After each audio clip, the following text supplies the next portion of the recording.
Alors, mes amis, l'évangile de cette semaine touche un thème, je dirais, très actuel. Je ne sais pas si vous allez en reconnaître l'actualité.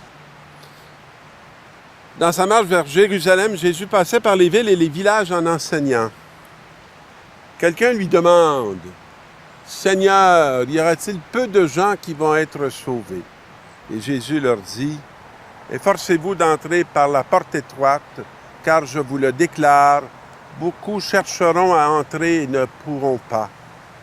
Et quand le maître de maison se sera levé et fermé la porte du dehors, si vous vous mettez à frapper, il vous dira en disant « Seigneur, ouvre-nous », il vous répondra « Je ne sais pas d'où vous êtes. » Alors, une question qu'on peut dire, Seigneur, on pratiquait au Québec à 90% et plus.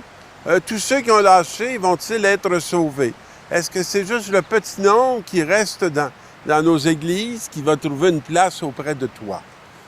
Alors, c'est une question qui peut se poser. Alors, qu'est-ce que nous dit cet évangile? Alors, on va commencer par réfléchir avec les paroles de l'Évangile, mais aussi avec les paroles du premier texte qui nous dit ceci. « Je viens rassembler les hommes de toute nation et de toute langue. Ils viendront et ils verront ma gloire, et je mettrai un signe au milieu d'eux. J'enverrai des rescapés de mon peuple vers les nations les plus éloignées, vers les îles lointaines. Ces messagers de mon peuple annonceront sa gloire parmi les nations, et de toutes les nations, ils ramèneront tous vos frères en offrande au Seigneur, sur des chevaux ou dans des chariots, en litières ou dos de mulets ou de dromadaires. Alors de toutes les nations, je les rassemblerai. » Si vous venez à ma paroisse, ça ressemble à toutes les nations rassemblées.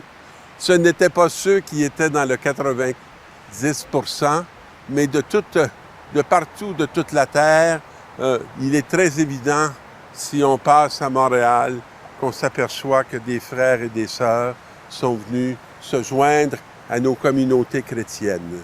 Et quand il nous dit « des premiers seront derniers et des derniers seront premiers », ce que je trouve extraordinaire, c'est que nous qui avions été les premiers sur cette terre à être appelés, nous ne serons peut-être pas les premiers à entrer dans le royaume, parce que si nous ne sommes pas demeurés fidèles à la foi qui nous a été transmise, comment pourrons-nous passer de la mort à la vie dans toutes les épreuves qu'on peut trouver au quotidien si on a échappé la lumière et la foi?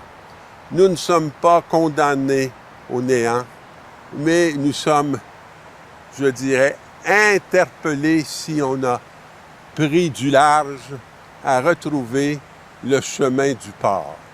Et ceux qui vont peut-être nous y guider sont ceux qui sont passés à travers toutes les épreuves de cette planète et qui sont venus chercher avec Jésus-Christ chez nous un lieu pour retrouver paix et espérance.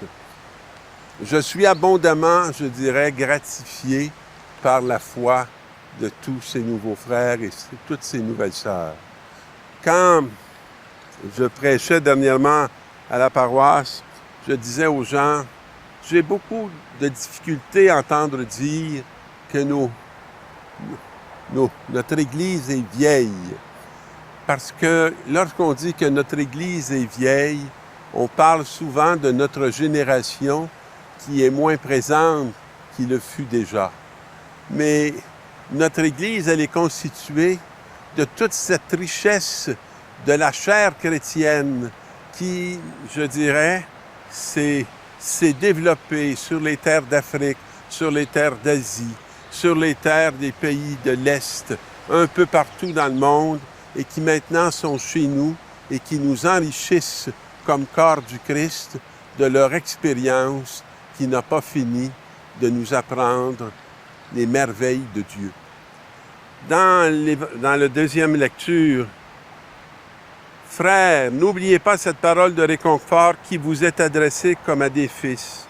Mon fils, ne néglige pas les leçons du Seigneur, Ne te décourage pas quand il te fait des reproches, quand il te donne des leçons. On n'aime pas être corrigé, mais lorsqu'on accueille la correction, il est toujours bon de retrouver la direction.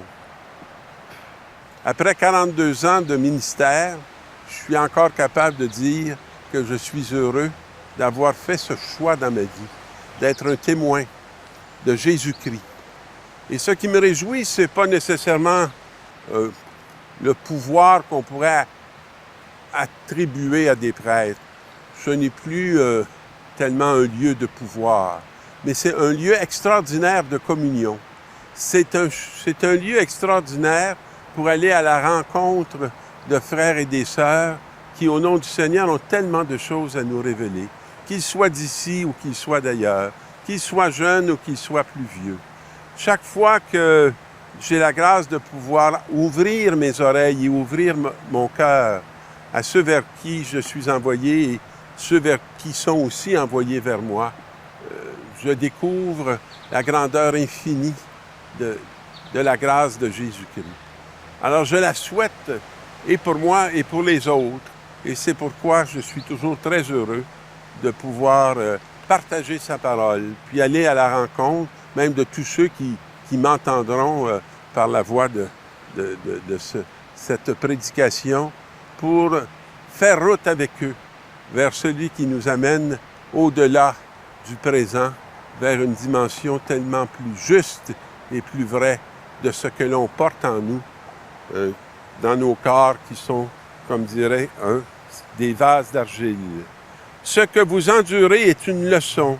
Dieu se comporte envers vous comme des fils, et quel est le fils auquel son père ne donne pas de leçon?